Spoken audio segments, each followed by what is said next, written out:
Share बाजार में क्या समस्या है कि कोई क्लियरली डिफाइंड रोड मैप नहीं है। कुछ लोग आज के बाद कभी कोई डेरिवेटिव नहीं करेंगे, कोई ऑप्शन ट्रेडिंग नहीं करेंगे, शेयर में कतई काम नहीं करेंगे, अभी तुम्हें तो सूट नहीं करता है, तुम्हें कतई नहीं करना चाहिए। ट्रेडिंग में पैसा बनेगा क्यों? उसके लिए कुछ स्किल आप में होनी चाहिए। आपको और मुझे गलतफहमी हो रही है कि हमारी स्किल से पैसा बन रहा है। पैसा आपको बाजार की वजह से मिल रहा है।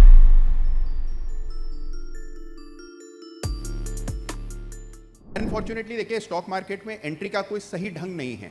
जैसे आज आपको मान लीजिए किसी सर्विसेज में जाना है तो you know exactly what is the process. आपको पता है भाई मुझे पहले ग्रेजुएशन करनी है, ग्रेजुएशन के बाद मुझे इम्तिहान देना है, इम्तिहान के बाद मेरा सिलेक्शन होगा, सिलेक्शन के बाद ट्रेनिंग होगी, ट्रेनिंग के बाद मैं कहीं पर काम करूंगा, इतने साल बाद मैं इस स्थान पर पहुंच जाऊंगा। तो there is a very clearly laid out road map. जबकि यहाँ पर शेयर बाजार में क्या समस्या है कि कोई क्लियरली डिफाइंड रोड मैप नहीं है।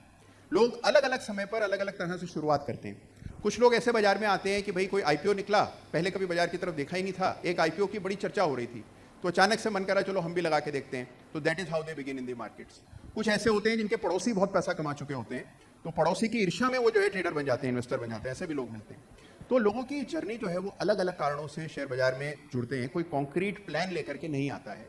और यही बहुत बड़ी समस्या है कि भाई हमने कभी इसके बारे में सोचा नहीं कि हम ये जो इतना समय दे रहे हैं, इतना पैसा दे रहे हैं, have we given it proper thought, कोई प्लानिंग है इसके पीछे।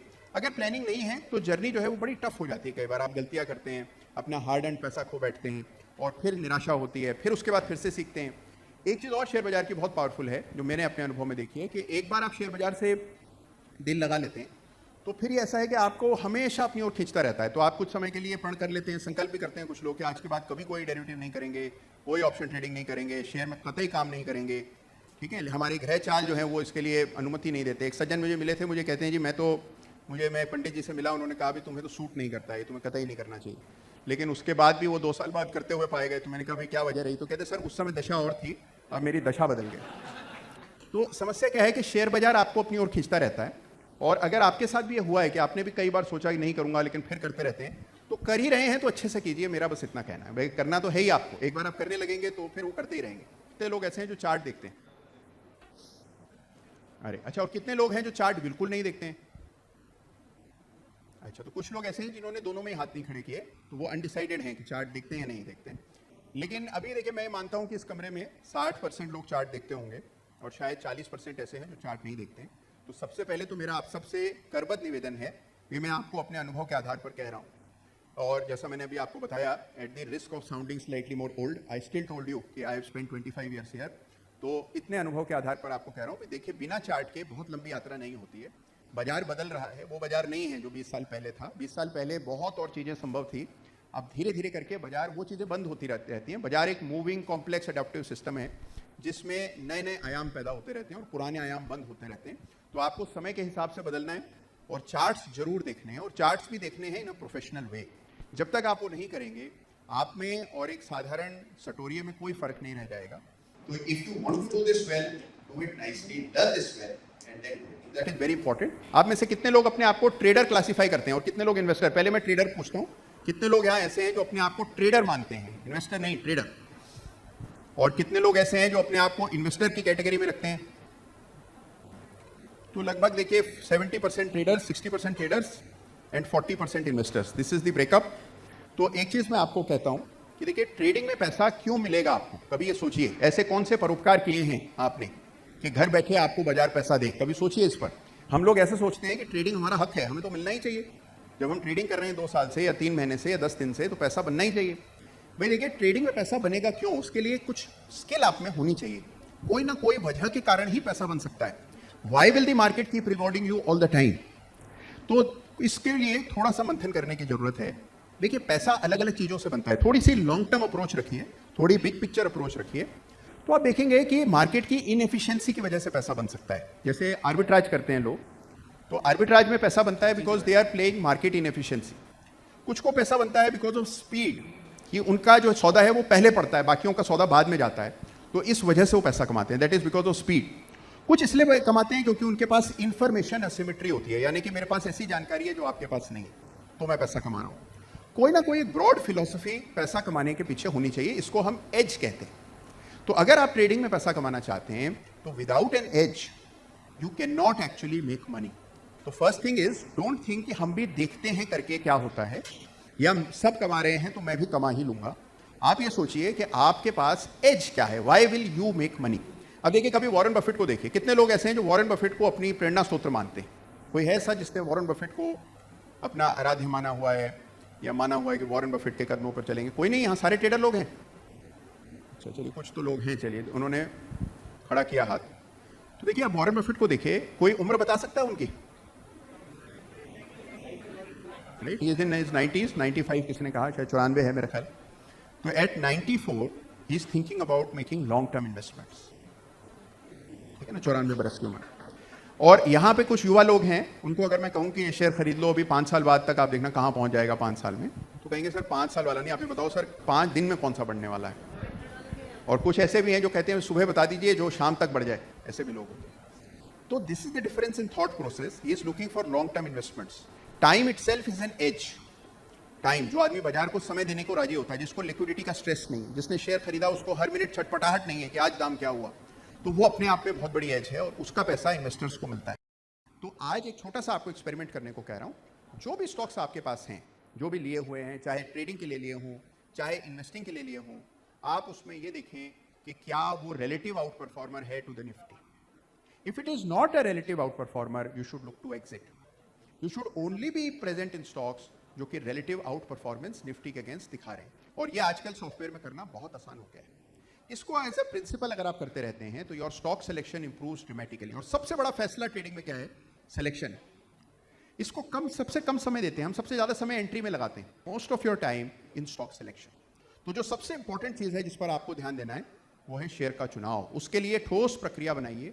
आप देखिए कि आप जो बड़े इन्वेस्टर्स हैं, ऑटोमेटिकली सबके शेयर सेम होते हैं, सबको सेम से शेयर्स पसंद आते हैं। That is because whatever way you choose, eventually you will reach the same set of stocks which are outperforming the market. तो आपको आउट परफॉर्मेंस पर फोकस करना है। तो अपनी ट्रेडिंग में इसको जोड़िए, डिसिप्लिन एंड रिस्क मैनेजमेंट, जो बार बार हम कहते रहते हैं, लेकिन रिस्क मैनेजमेंट पर फोकस कम होता है। आपको इस चीज़ का ख्याल रखना है कि आपका रिस्क मैनेजमेंट प्रॉपर हो। तो मेरा ये अनुभव कहता है, हम सभी जो है ट्रेडिंग में ओवर इन्वेस्टेड होते हैं, जरूरत से ज़्यादा रिस्क ले लेते हैं, और इन्वेस्टिंग में हम सोचते हैं हमारी रिस्क एपेटाइट उतनी नहीं है, तो इन्वेस्टिंग में हम अंडर इन्वेस्टेड होते हैं। उसका बैलेंस स्क्यूड होता है टुवर्ड्स ट्रेडिंग। तो अगर आप दोनों चीज़ें कर रहे हैं तो उसको कृपा करके आज के सत्र के बाद एक बार रिविजिट कीजिएगा। तो ये छोटी छोटी चीज़ें हैं जो अपने अनुभव से आपको बता रहा हूँ। कई बार देखिए कुछ चीज़ सुन के समझ नहीं आती, जैसे मैं आज आपको ये करने को कह रहा हूँ या अपनी सोच आपके साथ बांट रहा हूँ, हो सकता है कुछ समझ आया हो, कुछ नहीं भी आया हो, लेकिन जब आप इस पर विचार करेंगे तो आप देखेंगे कि कुछ ना कुछ डायरेक्शन आपको जरूर मिलेगा। और ट्रेडिंग में अगर हल्का सा भी, लेश मात्र भी अंतर आपकी ट्रेडिंग में सुधार हो जाए आज के सत्र से, तो यहाँ आना मेरा सफल हो जाएगा और आपका भी आना सफल हो जाएगा। तो इन्हीं शब्दों के साथ, पर ट्रेड रिस्क क्या है, जो आपने ट्रेड लिया उसमें मैक्सिमम लॉस क्या हो सकता है, उस पर अंकुश रखिए कि भाई हर ट्रेड का मान लीजिए 5,000 रुपये का रिस्क है, तो अगर वर्स्ट केस सिनेरियो आया तो मुझे 5,000 का हिट होना चाहिए, और उस पर प्रॉफिटेबिलिटी कोई 10,000 15,000 की होनी चाहिए, तब वो जो है वो रिस्क रिवॉर्ड अलाइन हो जाएगा। तो मैक्सिमम रिस्क पर कैप रखेंगे पर ट्रेड, तो you will survive and you will do well as a trader. तो this is a risk management technique. But there are so many other things that one has to worry about. तो risk management अपने आप में देखिए trading है क्या? Trading is all about risk management, इसके अलावा कुछ है ही नहीं। बाकी तो सब चीजें बाजार कर रहा है। आपको और मुझे गलतफहमी हो रही है कि हमारी स्किल से पैसा बन रहा है, पैसा आपको बाजार की वजह से मिल रहा है। हम केवल अगर अपना रिस्क मैनेज करके चलते रहें तो वी कैन मेक मनी। तो मैं जो मानता हूं कि भाई जैसे मैं अपने लिए इन्वेस्ट कर रहा हूं तो मैं मंथली और वीकली चार्ट्स देख करके इन्वेस्ट करता हूं। मैं उसको एक्टिव ट्रेडिंग की तरह फोकस होकर के करता हूं। तो ऐसा नहीं कि मैंने कोई शेयर खरीदा तो उसको बरसों तक मैंने देखा नहीं, ऐसा नहीं होता है। उसको कॉन्स्टेंटली मॉनिटर कर रहे हैं। But the chart time I am looking at is weekly and monthly for investing. Anything lower than that becomes slightly more trading oriented. So this is how you can divide. भाई mistakes तो बहुत किए हैं, तो ये तो मतलब देखिए बहुत टफ है कहना कि सबसे बड़ी मिस्टेक कौन सी है। बट सबसे बड़ा दुख क्या होता है वो मैं बता देता हूँ। दुख है कि कई सारे स्टॉक्स हैं जो छूट गए बेवजह। सबसे बड़ा मलाल जो मतलब एकदम दर्द जो है ना, दैट इज दर्द है कि भाई फला शेयर था, मेरे पास था, रखा हुआ भी था और वो बढ़ भी गया, लेकिन उसको किसी न किसी वजह से कोई ना कोई कारण से बिक जाता है। जैसे कि एक स्टॉक है अतुल लिमिटेड, आप उसका चार्ट देखेंगे तो मेरे पास इन्वेस्टमेंट था उसमें, stock was wonderful, doing very well, price was मतलब perfect according to my systems, but for some reason I exited. Right, तो जैसे ऐसे स्टॉक्स हैं जिनका बड़ा दुख रहता है कि जीवन भर दुख रहता है कि यार ये हम समय पर बेवजह निकल गए और उसकी कोई पूर्ति नहीं है, मतलब उसको आप वापस से उसको ठीक नहीं कर सकते। अगर कोई पोजीशन लिए तो एग्जिट तो कर ही सकते हैं घाटे में, लेकिन कोई मिस कर गए तो उसमें क्या कर सकते हैं।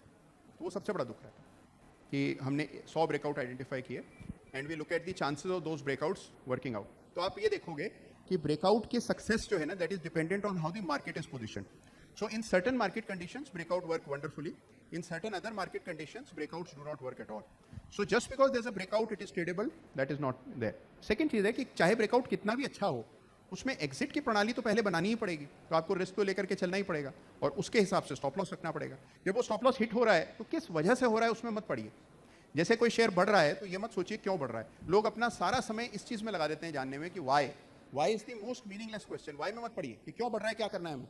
हमारा काम ये जानना कि भाई एग्जिट आ रहा है, एग्जिट कीजिए, बस. बाद में पछताइएगा तो पछताने के लिए पूरा समय मिलेगा आपको, लेकिन पहले निकल जाइए, बाद में पछताइए. That should be the idea.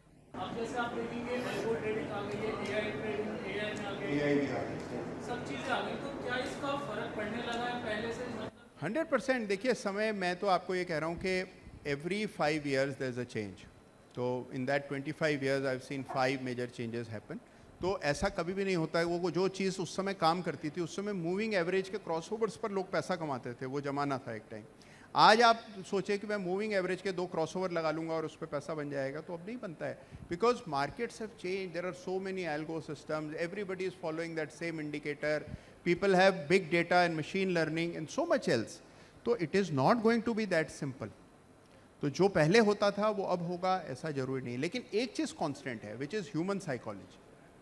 तो nothing on earth, no matter how much technology you put into it, आपका साइकोलॉजी चेंज नहीं होती. फिर चाहे इंडिया हो या यूएस हो, सेम साइकोलॉजी, सेम तरह से लोग डर जाते हैं, सेम तरह से ग्रीड आ जाती है, सेम तरह से लोग अति उत्साहित होकर के खरीदने लगते हैं शेयर्स को. उसका अगर आप किसी तरह फ़ायदा उठा लें तो that is something which is perpetual.